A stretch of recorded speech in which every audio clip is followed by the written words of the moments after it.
Puji Tuhan. Selamat pagi adik-adik semua. Apa kabar? Baik ya. Nah, kita udah siap untuk memuji Tuhan. Sebelumnya kita berdoa dulu.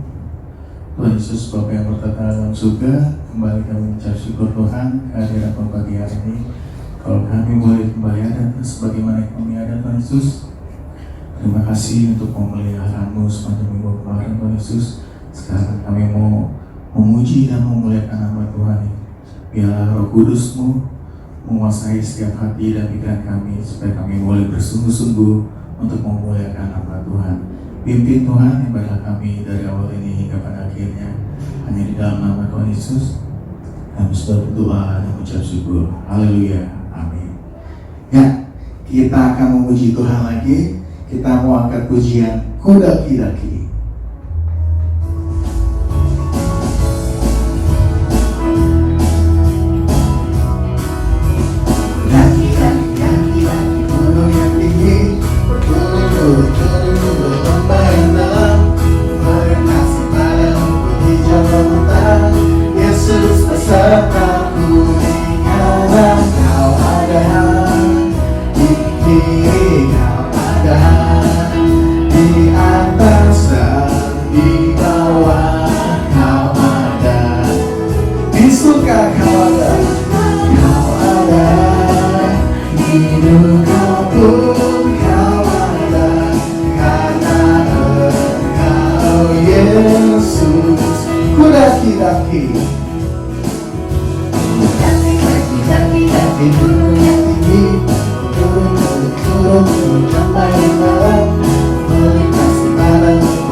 Berdoa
Tuhan jadikan aku saksi. Puji Tuhan, kita akan mendengarkan firman Tuhan. Kita mau siapkan hati dan pikiran kita untuk menyembah Dia. Kita mau angkat pujian, Yesus kemuliaan.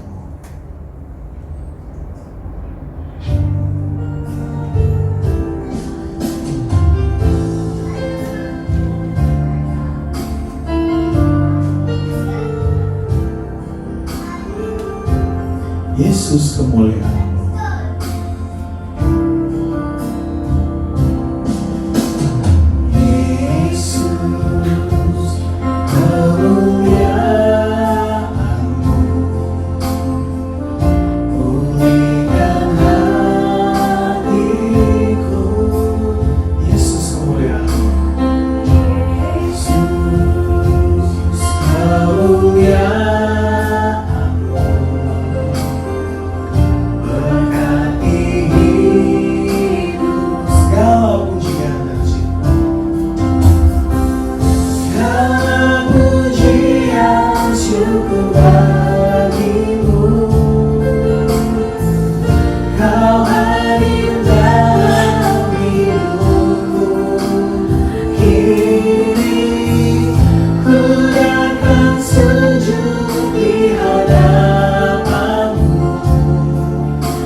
Selamat pagi adik-adik semua. Kita sudah memuji-muji nama Tuhan, kita sudah bersuka cita lewat puji-pujian kita tadi.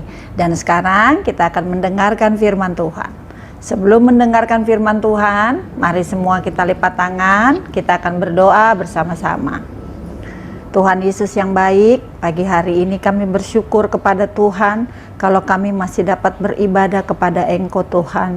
Kami sudah memuji, memuliakan nama Tuhan. Hati kami sudah penuh dengan sukacita. Sekarang Tuhan, kami ingin mendengarkan firman-Mu. Mari Tuhan Yesus, lembutkan tanah hati kami. Tolong kami Tuhan, supaya kami semua dapat mendengarkan firman Tuhan dengan baik. Terima kasih Bapa. Di dalam nama Tuhan Yesus Kristus, kami berdoa dan mengucap syukur. Haleluya. Amin. Puji Tuhan. Hari ini kita akan bercerita tentang seorang anak perempuan yang bernama Eli Wijaya. Eli Wijaya adalah seorang anak perempuan yang cantik. Pada suatu hari dia berdiri di depan cermin dan dia melihat wajahnya. Tiba-tiba dia merasa sedih. Kenapa? Karena wajahnya begitu mengerikan. Dia cepat palingkan mukanya lalu melihat kepada sebuah foto. Ada sebuah foto yang memperlihatkan dirinya ketika masih dalam keadaan sangat cantik. Pada waktu itu wajahnya sangat manis, wajahnya tidak ada cacat. Tetapi hari ini dia tidak berani melihat wajahnya sendiri. Kenapa? Adik-adik tahu nggak kenapa dia nggak berani lihat mukanya? Karena pada waktu kecil dia pernah kena sakit. Namanya sakitnya cacar. Nah, sakit cacar itu meninggalkan bekas di wajahnya. Wajahnya yang dulu mulus dan halus sekarang sudah berubah. Di wajahnya sekarang ada bopeng-bopeng kecil. Satu bekas yang gak mungkin dihilangkan. Dia sedih, dia kesal. Karena di seluruh tempat tinggalnya cuma dia yang kena penyakit itu. Di desanya ada banyak orang, tapi mereka gak kena. Hanya dia satu-satunya orang yang kena penyakit itu. Sehingga dia sedih. Karena wajahnya tidak bisa halus seperti dulu lagi. Eli kesal, Eli marah, dia juga sedih. Lalu dia lari dan menjatuhkan dirinya di atas tempat tidur. Air matanya menetes, jatuh satu-satu. Dia menangis, dia bilang, betapa wajah saya sangat mengerikan. Tidak ada lagi orang mau berteman dengan saya. Teman-temanku bahkan memanggil aku dengan sebutan Bopeng. Gak ada lagi yang panggil nama saya. Saya dipanggil si Bopeng. Tiap-tiap kali saya datang ke sekolah, mereka menjuluki saya dengan nama Bopeng. Nah, Bopeng itu sudah menjadi sesuatu yang menempel di diri saya. Saya malu, saya tidak mau lagi berteman dengan mereka. Eli begitu sedih sehingga dia tidak mau keluar kamar. Dia terus ada di tempat tidur dan menangis. Dia ingin wajahnya kembali seperti dulu. Dia mau mukanya halus lagi seperti dulu. Sehingga dia tidak perlu menyendiri. Dia tidak perlu melihat wajah yang menyeramkan di cermin tiap-tiap hari. Nah, ketika dia sedang menangis di tempat tidur, tiba-tiba dia mendengar ada pintu diketuk. Siapa? Ini aku, Kak. Oh, rupanya itu suara adiknya. Eli punya seorang adik laki-laki, namanya Joni. Buka pintu, Kak, saya mau bicara. Tidak, saya tidak mau bicara dengan kamu. Gak usah, pergi sana, saya mau sendiri. Sebentar, Kak, ada yang saya mau bicarakan. Apa? Pokoknya gak mau, saya gak mau ngomong sama kamu. Saya takut melihat wajah saya sendiri. Nah, kemudian adiknya bilang begini, Kak. Adiknya masuk ke kamar tapi Eli palingkan mukanya. Dia gak mau kasih lihat. Kak, kakak lupa ya, kalau kita harus hadir dalam konser Paskah. Adik-adik tahu nggak konser Paskah apa? Itu adalah semacam pertunjukan musik di mana nanti adiknya Eli akan menjadi bintang di sana. Dia akan memainkan piano, dia akan menyanyikan lagu-lagu gerejawi. Seharusnya Eli juga ikut. Tapi karena mukanya dia nggak berani, dia nggak mau tampil lagi. Dia bilang kasih aja orang lain, suruh orang lain yang bermain.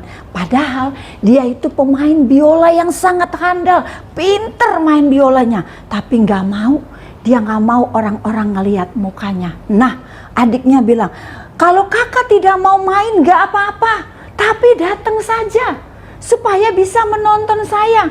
Kalau kakak nggak mau datang, aku nggak mau berangkat, biarin. Kakak harus datang, kakak harus lihat pertunjukan saya. Nggak mau, kata kakaknya. Kalau kamu nggak mau, saya juga nggak mau. Adiknya bilang begitu. Nah, akhirnya Eli janji, ya saya datang. Adiknya bilang apa? Gini, kakak ingat dong sama Tuhan Yesus.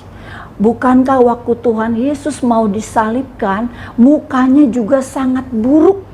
Semaraknya nggak ada, bahkan wajahnya sangat mengerikan sehingga orang-orang nggak mau lihat.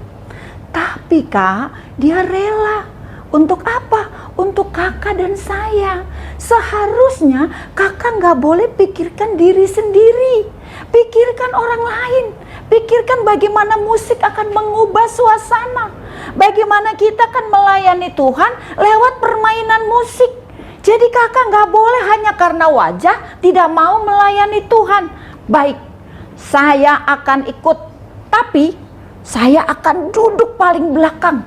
Di dekat yang nggak ada lampunya. Supaya orang gak usah lihat saya. Nah, ketika harinya sudah tiba, Eli bersiap-siap untuk berangkat ke konser Paskah bersama dengan Joni. Sampai di depan gerbang, dia mundur lagi. Dia gak yakin. Jalan lagi, pulang aja. Balik lagi. Nanti begitu saya masuk, pasti deh semua orang ngeliatin muka saya. Pasti saya langsung dipanggil, "Hei Bopeng." Kalau gitu masuknya tunggu aja. Tunggu lampunya dimatikan. Kan gelap, jadi saya nggak kelihatan. Ketika orang-orang sudah masuk, Eli berjalan pelan-pelan lalu ambil tempat duduk paling belakang. Pokoknya nggak ada orang boleh lihat dia. Nggak ada orang boleh tahu kalau mukanya sekarang sudah tidak halus, mukanya sudah rusak.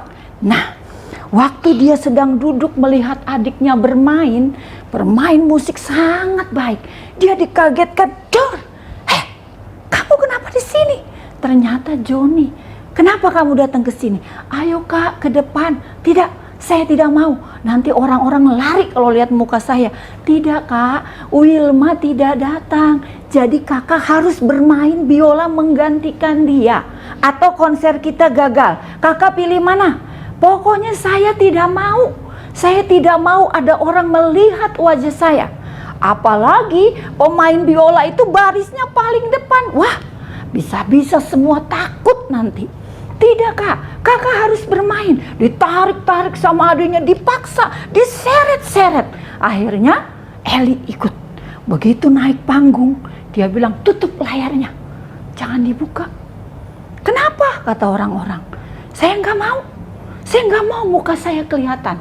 Saya mau main musik, tapi layarnya harus ditutup." "Nggak bisa Kak, nanti orang-orang nggak tahu. Pokoknya saya nggak mau." Adiknya bilang, "Kakak, ingat Yesus. Kan saya sudah bilang, kakak harus ingat apa yang diperbuat oleh Yesus kepada kita. Ingat bahwa Yesus menderita untuk kita. Sekarang kakak gak boleh mementingkan diri sendiri. Jangan pikirkan diri sendiri. Ingat Kak, kalau konser ini gagal, kita semua malu. Kakak harus bermain. Kakak harus bermain." Eli ambil biolanya, dia mulai memantapkan hatinya.